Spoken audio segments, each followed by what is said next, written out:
Hello students, welcome to victory education. আমি তোমাদের Somnath sir. তোমাদের লেন্সের একটা বিরাট পার্ট আমি তোমাদের পড়াচ্ছিলাম, যেটা এনসিইআরটি বেস এবং প্রিভিয়াস ইয়ার্স বেস। সেখানে তোমাদের কি ছিল না, সেখানে তোমাদের আলোর আমি প্রতিফলন করিয়েছি, দর্পণের সমস্ত অঙ্ক করিয়েছি, লেন্সের পুরো পার্টটা করিয়েছি, প্রতি সরাঙ্কর পুরো অঙ্কগুলো করিয়েছি, এবং আজকে লাস্ট পার্ট করাবো। লাস্টের যে কিছু বাঁচা পুচা অঙ্ক রয়েছে সেগুলোও তোমাদের করিয়ে দেবো। এইটা করানোর সাথে সাথে লেন্স এবং আলো থেকে যা কিছু আছে কমপ্লিট হয়ে গেল। পরের দিন আমি তোমাদের মেগা প্রায় 50 থেকে 70টা খানিক আলো থেকে যত প্রশ্ন এসছে তার একটা সেট নিয়ে আসবো। সেটা করে নিলে পুরো আলো কমপ্লিট হয়ে যাবে। আরও যে গুরুত্বপূর্ণ কনসেপ্ট গুলো সেগুলো কিন্তু আমার প্রিভিয়াস ভিডিওতে বা তার আগের ভিডিওতে, এই পুরো সিরিজে পার্ট 1, পার্ট 2, পার্ট 3, আজকে পার্ট 4, এটা তোমরা যদি কমপ্লিট করে নাও তাহলে আমি বলতে পারবো যে আলো পুরো কমপ্লিট হয়ে যাবে। এবং এটা প্রত্যেকটা পরীক্ষার জন্য কিন্তু গুরুত্বপূর্ণ। তো আমি যেটা প্রত্যেকটা সময় বলি, আবার বলবো, যারা চ্যানেল নতুন, রেলওয়ের যদি অ্যাসপিরেন্ট তুমি হও, চ্যানেলটাকে সাবস্ক্রাইব করে রাখো, এবং ক্লাসটি ভালো লাগলে অবশ্যই লাইক করবে, এবং তোমার গুরুত্বপূর্ণ মতামত কমেন্ট করবে, আর অবশ্যই বন্ধুদের সঙ্গে শেয়ার করে আমাদের এই চ্যানেলের পাশে থাকবে। চলো, যারা আমার সায়েন্স ব্যাচে ভর্তি হতে চাও তারা অবশ্যই নিচের দেওয়া নাম্বারে কন্ট্যাক্ট করে ভর্তি হয়ে যাও, কারণ জুলাই ব্যাচ কিন্তু শুরু হবে, মানে শুরু চলছে জুলাই ব্যাচ, এবং জুলাই ব্যাচ আর কিছুদিন পর বন্ধ হয়ে আগস্ট ব্যাচ চলে আসবে। 15 আগস্টের একটা ব্যাচ আসবে, ঠিক আছে?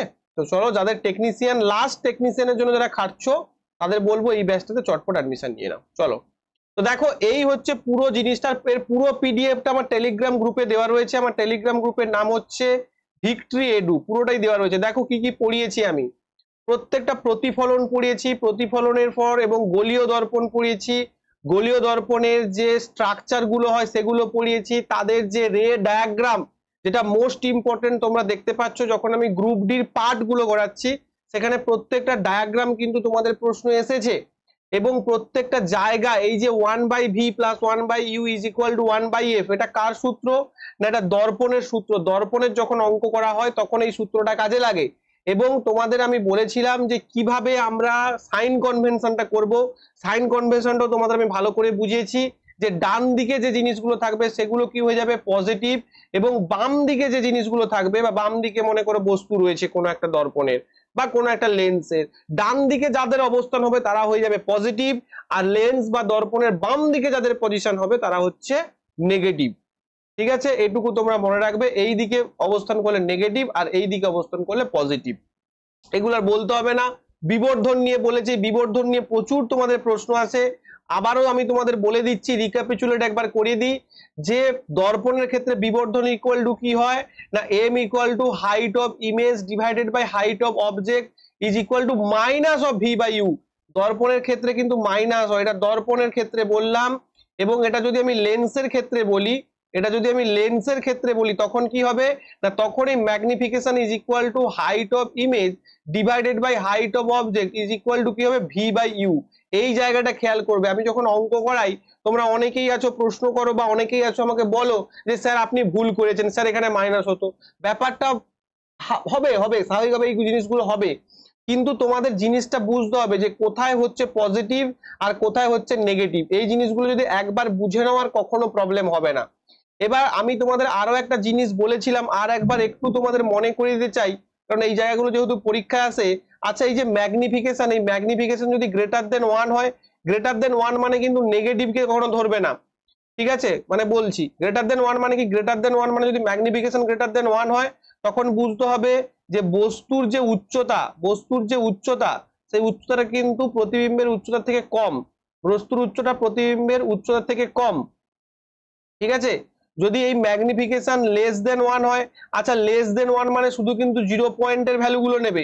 কখনো দেখা গেছে m = -1.4 এসছে, তুমি এই -1.4টাকে কখনোই m <1 ধরবে না। এই 1.4 মানে এখানে নেগেটিভ ভ্যালুটাকে কখনো নেবে না। 1.4 মানে অবভিয়াসলি >1 এটা ধরতে হবে। কেন না, কারণ এই নেগেটিভ ভ্যালুটা ডিটারমাইন কি করে, নেগেটিভ ভ্যালুটা ডিটারমাইন করে তোমার যে প্রতিবিম্বটা গঠিত হয়েছে সেটা সৎ প্রতিবিম্ব নাকি অসৎ প্রতিবিম্ব। যদি তোমার m এর মানটা পজিটিভ আসে তখন সেটা হয়ে যাবে কি অসৎ প্রতিবিম্ব। ঠিক আছে, অসৎ প্রতিবিম্ব, বা যেটাকে আমরা বলছি ভার্চুয়াল ইমেজ। আর যদি তোমার mটা নেগেটিভ আসে তাহলে তোমাকে বুঝতে হবে যে এটা সৎ প্রতিবিম্ব।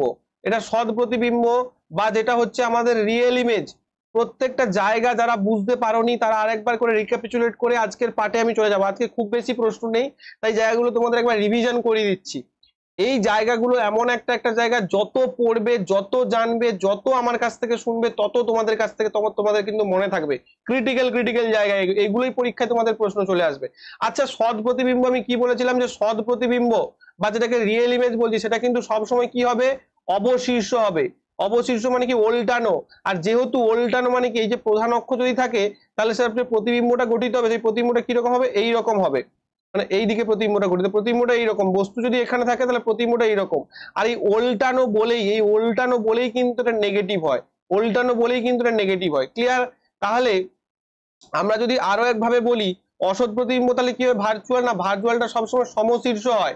অর্থাৎ ভার্চুয়াল গুলো কি হয় না, আমরা যদি একটা অবতল দর্পণ নিই, অবতল লেন্স নিই, এটা কিন্তু উত্তল লেন্স ছিল, হ্যাঁ, অবতল লেন্স নিই, তাহলে দেখবো যে এখানেই যদি বস্তু থাকে তার প্রতিবিম্বটাও কিন্তু এখানেই গঠিত হয়। তাহলে এই যে এই দিকে গঠিত হচ্ছে, রে গুলো তো সব বেরিয়ে যায়, কিন্তু আমরা অপোজিট রশ্মি এরকম টেনে করাই, অর্থাৎ সবসময় কি হয়, সেটা প্রধান অক্ষের ওপর হয়, তখন সেটাকে আমরা বলি সমশীর্ষ।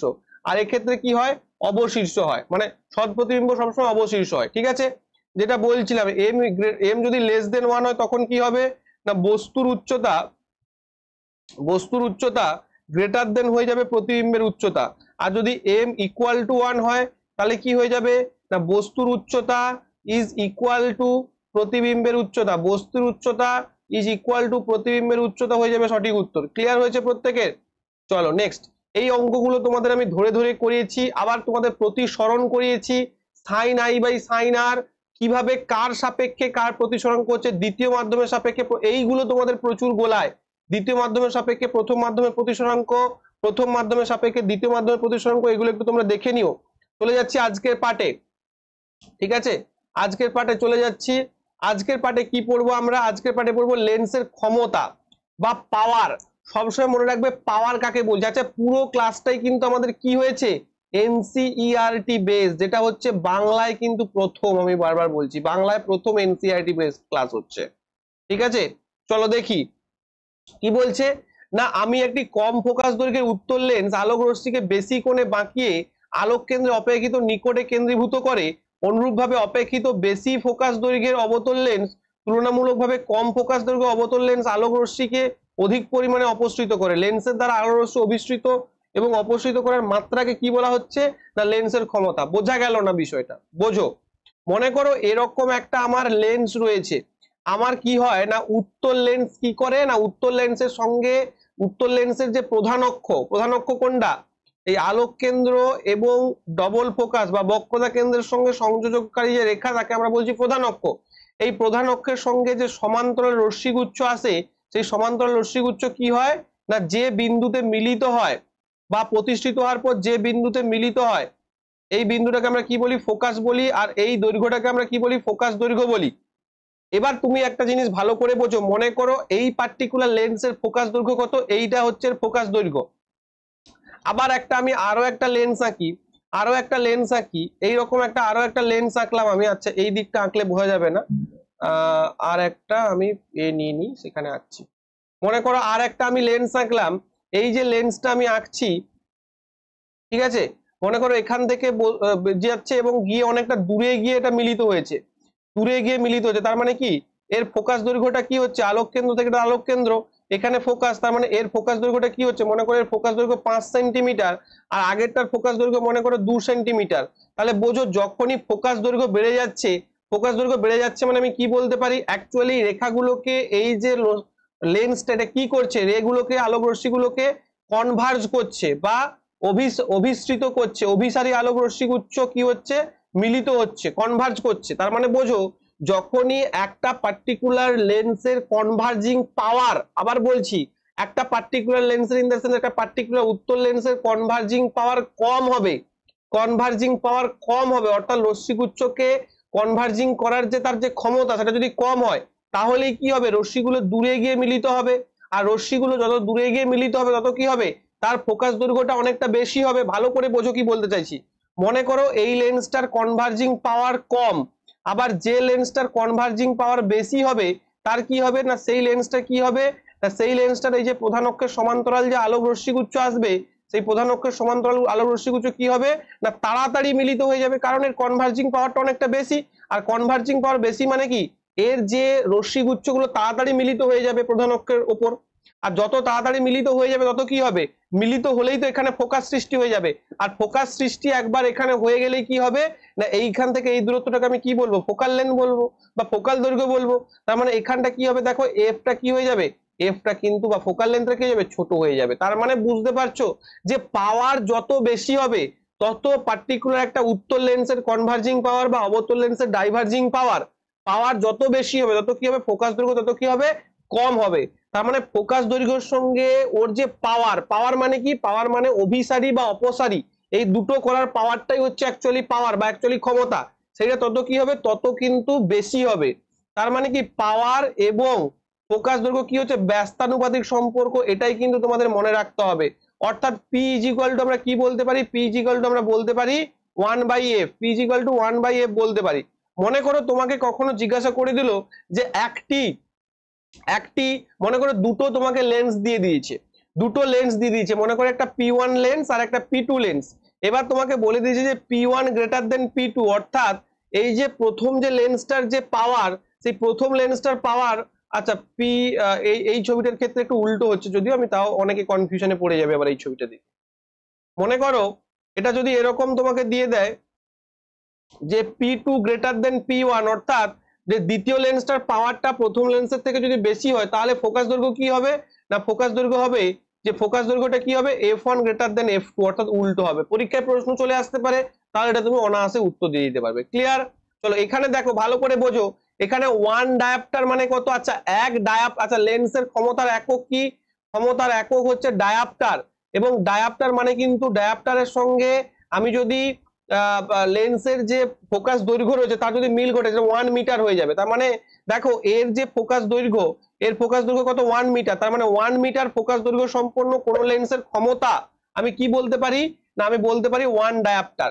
এবার দেখো ভালো করে বোঝো, এই যে দেখো এই যে লেন্সের যে এই লেন্সের কি হয়েছে, দেখো এই লেন্সের ফোকাস দৈর্ঘ্য কত ছিল 1 মিটার, কিন্তু এর ফোকাস দৈর্ঘ্য কত হয়ে গেছে, কমে গেছে, কত হয়ে গেছে, হাফ মিটার। আর যখনই হাফ হয়ে যাবে তখনই কি হয়ে যাবে, 1/1/2 হয়ে যাবে, কারণ P ইকুয়াল টু কি হয় 1/f। তার মানে P ইকুয়াল টু কি 1/1/2, অর্থাৎ P ইকুয়াল টু কত যাবে 2 ডায়াপ্টার। দেখো এখানে 2 ডায়াপ্টার হয়ে গেছে। আবার যখন এটা বেড়ে গেল, ফোকাস দৈর্ঘ্য যখন বেড়ে গেল তখন আবার পাওয়ার কিন্তু কমে গেল। তার মানে ফোকাস দৈর্ঘ্য কমলে পাওয়ার বাড়বে, পাওয়ার কমলে ফোকাস দৈর্ঘ্য বাড়বে।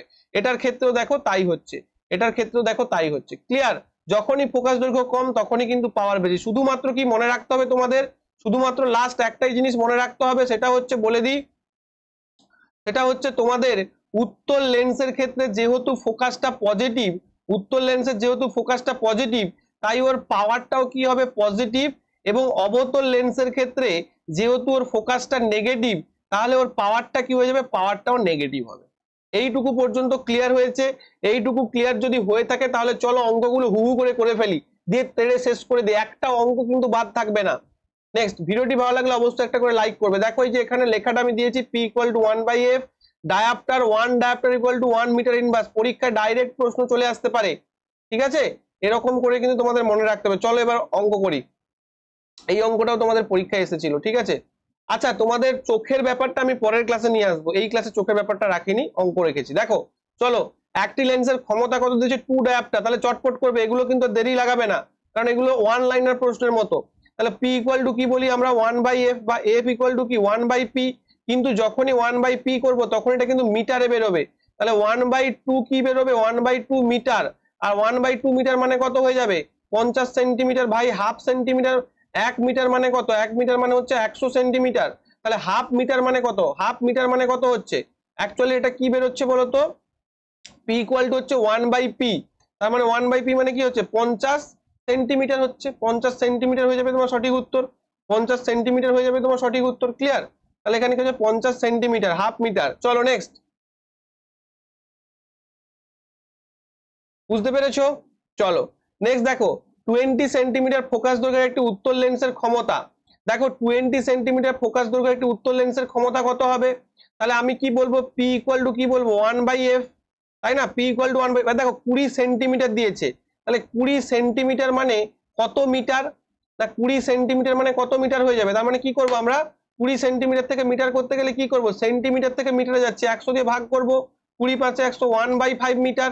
তাহলে আমরা পি ইকুয়াল টু কি বসাতে পারি, 1/1/5 এত মিটার, কারণ এই এফ এর মানটা তো এখানে মিটারে বসাতে হবে, মিটারে বসালেই তবেই তুমি কিন্তু এখানটা মানটা সঠিক পাবে। বুঝতে পেরেছো? কারণ ডায়াপ্টারটার সঙ্গে মিটারের সম্পর্ক রয়েছে, ডায়াপ্টারের সঙ্গে মিটার। দেখো 1 ডায়াপ্টার এখানে কি বলেছে, 1 dioptre equal to 1 metre inverse, 1 dioptre equal to 1 metre inverse. কেন? কারণ ভাই পি ইকুয়াল টু তো 1/f হচ্ছে, তার মানে 1 ডায়াপ্টার ইকুয়াল টু পেয়ে যাবে 1 মিটার ইনভার্স হয়ে যাবে না? আচ্ছা এই জায়গাটা দেখো, এই জায়গাটা যে আমি তোমাদের বলেছিলাম 1 ডায়াপ্টার 1 মিটারের সমান, মানে কি, মানে 1 মিটারের সমান লেন্থ হলে 1 ডায়াপ্টার হয়, মানে সমান নয় কিন্তু। তুমি যদি এমনি সমান করো সমান নয়, এমনি করলে কি হবে, 1 dioptre equal to 1 metre inverse. এই জায়গাটা খেয়াল করবে, কেউ গুলিয়ে দেবে না, গুলিয়ে দেবে না কখনো। আমি কিন্তু তোমাদের বোঝাচ্ছি বিষয়টা একদম গোড়া থেকে, তাই তোমাদের এরকম মনে হচ্ছে। অনেকে কি করে 100 দিয়ে দিয়ে করে চলে যায়, 100 দিয়ে করে চলে গেলে সমস্যাটা কি হয়, বড় অঙ্ক দিয়ে দিলে তোমার বুঝতে অসুবিধা, তাই একদম জিরো লেভেল থেকে বোঝো। তাহলে পি ইকুয়াল টু যখন 1/1/5 বসাবো, তখন আমি কি পেয়ে যাব, তখন পেয়ে যাব যে 5 ডায়াপ্টার পেয়ে যাবো। দেখো 1/5 মানে কি, মিটার ইনভার্স হচ্ছে সমান 5 ডায়াপ্টার আমি এখানে পেয়ে যাব। তাহলে পাওয়ার ইকুয়াল টু কত পেয়ে যাবো, উত্তর লেন্স দিয়েছে তার মানে প্লাস হবে, উত্তর লেন্সের ফোকাসটা কি হয়, প্লাস হয়, তার মানে 5 ডায়াপ্টার হয়ে যাবে এখানে সঠিক উত্তর। চলো পরবর্তী অঙ্ক। 40 সেন্টিমিটারের 40 সেন্টিমিটারের কি বলেছে, একটি ফোকাস দৈর্ঘ্যের একটি উত্তর লেন্সের ক্ষমতা কত, ক্ষমতা কত তোমাকে জানতে চেয়েছে। তাহলে 40 সেন্টিমিটার মানে কি বলতে পারি, 40 ডিভাইডেড বাই 100, 0 0 কেটে দাও, 2 2 4, 2 5 10, 2/5। আচ্ছা এবার 2/5টা মানে কি বেরোলো, 2/5 মিটার বেরোলো, 2/5 মিটার বেরোলো, 40 সেন্টিমিটার মানে 2/5 মিটার। এবার আমি কি করব, ক্ষমতা চেয়েছে, তাহলে পি ইকুয়াল টু কি হয়ে যাবে, 1/f। তাহলে আমি কি বলতে পারি, 1/2/5, তাহলে অর্থাৎ কি হয়ে যাবে 5/2 কি ডায়াপ্টার, 5/2 ডায়াপ্টার মানে কত, 2.5 ডায়াপ্টার। তাহলে এখানে 2.5 ডায়াপ্টার কিন্তু কি চেয়ে বলেছে, উত্তর লেন্স। তাহলে এটা কি হয়ে যাবে পজিটিভ, নেগেটিভ গুলো তো হবেই না, কেটে দেবো আগে। 2.5 ডায়াপ্টার বোঝা কি যাচ্ছে? ক্লাসটিকে ভালো লাগলে অবশ্যই কিন্তু ওটা লাইক করবে, ঠিক আছে? চলো নেক্সট প্রশ্ন। একটি উত্তর লেন্সের বক্রতা ব্যাসার্ধ দিয়ে দিয়েছে, দেখো কোথায় এসেছে, গ্রুপ ডি 2022। তাহলে বক্রতা ব্যাসার্ধের সঙ্গে ফোকাসের কি সম্পর্ক আমরা কি জানি, আমরা জানি এখানে যদি ফোকাস হয় তার বক্রতা ব্যাসার্ধ এখানে হয়, অর্থাৎ এফ ইজ ইকুয়াল টু কি হয়, r/2 হয়। তাহলে এখানে কি দিয়েছে, রেডিয়াস অফ কার্ভেচার দিয়েছে, তার মানে ফোকাসটা কত হয়ে যাবে, 20 সেন্টিমিটার হয়ে যাবে, ফোকাসটা 20 সেন্টিমিটার হয়ে যাবে, তাই না, এফ ইকুয়াল টু r/2। তাহলে ফোকাসটা যদি 20 সেন্টিমিটার হয়, তাহলে 20/100, 20 5 100, অর্থাৎ 1/5 মিটার বলতে পারবো। তাহলে আমার পি ইকুয়াল টু কি হয়ে যাবে, 1/1/5 এত ডায়াপ্টার, অর্থাৎ 5 ডায়াপ্টার হয়ে যাবে সঠিক উত্তর। কি বলেছে, উত্তর লেন্স, তাহলে +5 হয়ে যাবে আমাদের সঠিক উত্তর। আচ্ছা দুটো +5 রয়েছে, দুটো +5 হবে না, একটাকে মাইনাস করে নাও। চলো নেক্সট প্রশ্ন। ধরুন একজন ডাক্তার তোমাকে 2.5 ডায়াপ্টারের একটি সংশোধনমূলক লেন্স দিয়েছে। তাহলে যখনই তোমাকে, আচ্ছা এখানে কিন্তু লেন্সের প্রকৃতি জানতে চাইনি, অনেক সময় লেন্সের প্রকৃতি জানতে চায়, তখনই কি করবে, প্লাস দেখেই তুমি এখানে কি করবে, বলে দেবে স্যার উত্তল, আর মাইনাস দেখে কি করবে, বলে দেবে স্যার অবতল। লেন্সের ফোকাস দৈর্ঘ্য চেয়েছে, আচ্ছা তাহলে এফ ইজ ইকুয়াল টু আমরা কি বলবো, 1/2.5। তাহলে 1/2.5টা কিসে বেরিয়েছে, মানে মিটারে। তাহলে 1/2.5 মিটার মানে কত সেন্টিমিটার, 1/2.5 মিটার মানে 100/2.5 এত সেন্টিমিটার। তাহলে বুঝতে পেরেছো? তাহলে দেখো 1/2.5 মানে 1/2.5 কি, 1/2.5 এত কি, এত মিটার। তাহলে মিটার থেকে সেন্টিমিটার গেলে কি হয়, 100 দিয়ে গুণ করি, সিম্পলি এখানে 100 দিয়ে গুণ করে দিয়ে দিয়েছি। তাহলে এখান থেকে দশমিক তুলে এখানে 0 বসে দেবো, 25 তারে 100 শূন্য, তাহলে মানে কি হয়ে যাবে 40 সেন্টিমিটার। কি দিয়েছে, প্লাস, এখানটা প্লাস আছে মানে এখানটাও প্লাস হবে, 40 সেন্টিমিটার। ক্লিয়ার? অনেকে কিন্তু তোমরা এগুলো বুঝতে পারো না। আরে ভাই মিটার থেকে সেন্টিমিটারে গেলে কি করি, 100 দিয়ে গুণ করি, আর সেন্টিমিটার থেকে মিটারে এলে কি করব, 100 দিয়ে ভাগ করব। এই জায়গাটা তো সিম্পল। চলো নেক্সট, লাস্ট অঙ্ক আজকে, লাস্ট অঙ্ক আজকে। দেখো 10 সেন্টিমিটার ফোকাস দৈর্ঘ্য সহ কত সময় লাগলো, খুব বেশি হলে 15 থেকে 20 মিনিট লাগলো পুরো জিনিসটা শেষ করতে, ঠিক আছে? এরপরে আবার ক্লাসে তোমাদের কিন্তু চ্যাপ্টার ওয়াইজ আমি ক্লাস করাচ্ছি একদম বাংলায়। অনেকে কিন্তু বাংলায় প্রশ্ন দিয়ে চ্যাপ্টার ওয়াইজ ক্লাস তুমি বাংলায় পাবে না, পাবে হয়তো ইউথের বই, ওই বইয়ের স্ক্রিনশট পাবে, বইয়ের স্ক্রিনশট পাবে, ঠিক আছে, কিন্তু বাংলায় টাইপ করে এরকম প্রশ্ন কোথাও পাবে না, ঠিক আছে? চলো দেখো 10 সেন্টিমিটার ফোকাস দৈর্ঘ্য সহ উত্তর লেন্স, ভাই উত্তর লেন্সের ফোকাস দৈর্ঘ্য কি হবে, পজিটিভ হয়ে যাবে, তার মানে পজিটিভ 10 সেন্টিমিটার। প্রধান অক্ষের উপর স্থাপন করা হলে যদি লেন্স থেকে বস্তুর দূরত্ব 3 সেন্টিমিটার, যখনই উত্তর লেন্স দেবে তখন বস্তুকে কোথায় এখানে বসাই, আর বস্তুর দূরত্ব সবসময় কি হয়, নেগেটিভ হয়, তাহলে ইউ ইকুয়াল টু কি বসাবো, -30 সেন্টিমিটার বসাবো। ছবিটি কত, আচ্ছা আমরা লেন্সের ফর্মুলা কি জানি, 1/v - 1/u is equal to 1/f, তাহলে 1/v ইজ ইকুয়াল টু কি হবে 1/f, আচ্ছা একটু এদিকটা করি, 1/v ইজ ইকুয়াল টু কি হবে 1/f হচ্ছে প্লাস 1/u, তাহলে 1/f মানে কত 1/10, 1/10 - 1/30, অর্থাৎ 30 যদি এলসিএম হয় 10 3 30, 10 3 30 আর হচ্ছে 30 একে 30, তার মানে কত হচ্ছে 3 - 1 2, তার মানে v ইকুয়াল টু কত হয়ে যাবে 30/2 অর্থাৎ 15 প্লাস 15 সেন্টিমিটার। আর প্লাস 15 সেন্টিমিটার মানে কি, মানে এটা হচ্ছে সৎ প্রতিবিম্ব গঠিত হয়েছে, এই জায়গাটা গঠিত হয়েছে, প্লাস 15 সেন্টিমিটার হয়ে যাবে সঠিক উত্তর। আশা করি তোমরা ক্লাসটিকে বুঝতে পেরেছো। আর ক্লাসটিকে যদি বুঝতে পেরে থাকো, যারা আমার সায়েন্স ব্যাচে অ্যাডমিশন নিতে চাও, যারা এরকম ভাবে এনসিইআরটি বেস পড়াশোনা করতে চাও এবং আমার সায়েন্স ব্যাচে অ্যাডমিশন নিতে চাও, তারা অবশ্যই যে নাম্বারটা যাচ্ছে, তোমাদের যে নাম্বারটা দেখতে পাচ্ছ, সেই নাম্বারে কন্ট্যাক্ট করে কিন্তু অ্যাডমিশন হয়ে যাও। গুরুত্বপূর্ণ জিনিসগুলো এখানে পাবে, মক টেস্ট পাবে, সায়েন্সের অঙ্ক পাবে, এনসিইআরটি পাবে, সবকিছু পাবে। আর একটা গুরুত্বপূর্ণ অ্যানাউন্সমেন্ট তোমাদের জন্য রয়েছে, তোমাদের কিন্তু ইউথ পাবলিকেশনের বইয়ের চ্যাপ্টার ওয়াইজ ক্লাস আসছে। তোমাদের এএলপি টেকনিশিয়ানের যে মেগা রিভিশন ক্লাসটা বলেছিলাম, এএলপি টেকনিশিয়ানের মেগা যে ক্লাসটা, সেটার ম্যাটেরিয়াল প্রায় প্রিপেয়ার্ড হয়ে গেছে, শুধু ক্লাসগুলো আমি জাস্ট করাবো। যারা ভিক্টরি এডুকেশনের সঙ্গে অনেক দিন থেকে জুড়ে আছো, তাদের প্রত্যেকের কাছে অনেক ধন্যবাদ, অনেক শুভেচ্ছা, আশা করি তোমরা অনেক এগিয়ে গেছো। যারা নতুন ক্লাস দেখছো তারাও ক্লাসগুলো শেষ করো, প্রচুর রেলের ক্লাস করানো রয়েছে, আশা করি তোমরা বুঝতে পারবে। আর যারা কিছুই বুঝতে পারছো না, মনে হচ্ছে স্যারের কাছে গিয়ে একটু পুরো ব্যাচটা কমপ্লিট করব, তারা এই ব্যাচে জয়েন হতে পারো, আশা করি অনেক কিছু শিখতে পারবে। সবাই খুব ভালো থেকো, থ্যাংক ইউ প্রত্যেককে।